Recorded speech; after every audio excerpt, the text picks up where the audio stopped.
Alors, aujourd'hui, on nous parle, par exemple, sur France Culture, de, du rôle des femmes pendant la résistance. Et on dit que ce rôle a été sous-estimé. Effectivement, il semble que dans les années 43-44, les femmes aient joué un rôle important en France dans la résistance. Et ça correspond bien à une phase solsticiale, comme dans la période d'ailleurs de la Première Guerre mondiale, qui a également une solsticialité, à savoir que les femmes relaient les hommes, remplacent les hommes d'une certaine manière, et inversement, en phase équinoxiale, les inventeurs d'un certain nombre de systèmes, de machines, mettent une population travailleuse médiocre sur le plan de ses compétences au chômage.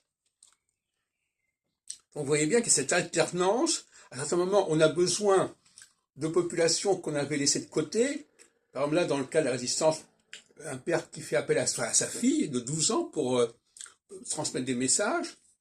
Et à d'autres périodes, au contraire, avec le LGBT, etc., eh bien, on s'aperçoit que beaucoup de tâches qu'on croyait devoir faire passer par des personnes moyennement intelligentes, moyennement douées, vont pouvoir être prises en charge par des machines ou par des systèmes, etc.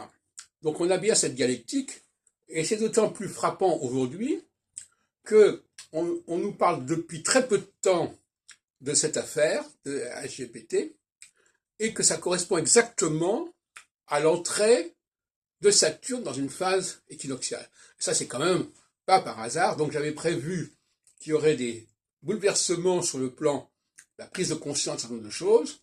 Et bien là, en l'occurrence, l'équinoxialité, c'est évidemment l'importance de ceux qui conçoivent les choses aux dépens de ceux qui les appliquent et qui les exécutent, et qui sont de plus en plus concurrencés par les machines. C'est-à-dire un message que j'avais déjà développé il y a déjà très longtemps.